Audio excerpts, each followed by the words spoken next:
दोस्तों, वर्तमान में पूरा विश्व एक ही चीज के नाम से थर-थर कांपता है और वो है वायरस, जो आकार में इतना छोटा होता है कि खुली आंखों से तो हम उसे देख नहीं सकते।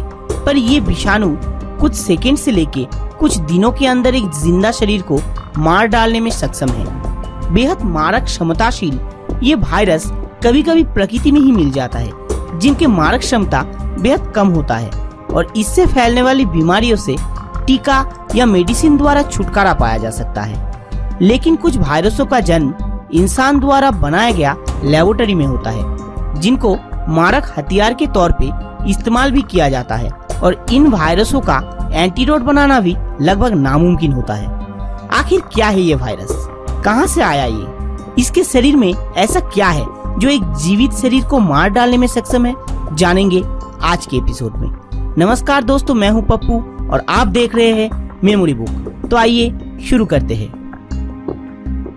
वायरस एक लैटिन शब्द है जिसका मतलब है विष। आदिकाल से ही किसी भी बीमारी फैलाने वाली विषाणुओं को वायरस नाम से ही जाना जाता था। सन 1886 में हॉलैंड बायोकेमिस्ट एडोल्फ मेयर सर्वप्रथम तंबाकू पेड़ की पत्तियों से मोजाइक नाम का एक वायरस को लेकर छानबीन शुरू किए थे।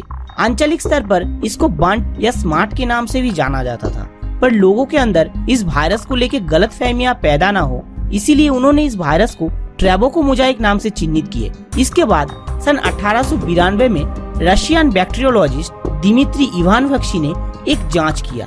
उन्होंने तंबाकू पेड़ की पत्तियों को बैक्टीरिया रोधी चेम्बरलैंड फिल्टर द्वारा परिशोधित किया। फिर भी उन तंबाकू पत्तियों में फिर से बीमारी की लक्षण दिखाई दिए। इस परीक्षण द्वारा उन्होंने ये धारणा दिया कि तंबाकू पेड़ की पत्तियों में कुछ ऐसा विषाणु जन्म लेता है जिसे खुली आंखों से तो देखा नहीं जा सकता और उन विषाणुओं को नष्ट करना भी लगभग नामुमकिन है।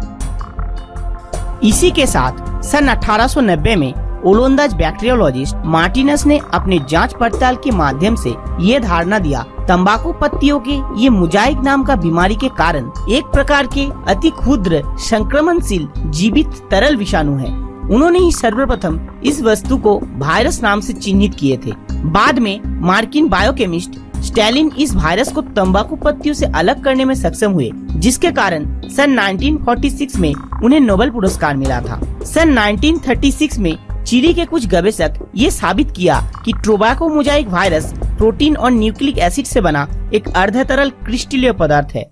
इन सब के बाद अंततः फ्रोएंकल कनरोट और कुछ अन्य गवेषक सम्मिलित होकर टोबैको मोजाइक वायरस से रासायनिक प्रक्रिया के माध्यम से न्यूक्लिक एसिड को प्रोटीन में से अलग करने में सक्षम हुए और उन्होंने ही ये प्रमाण कर दिया कि न्यूक्लिक एसिड ही वायरस का जीवन वाहक है।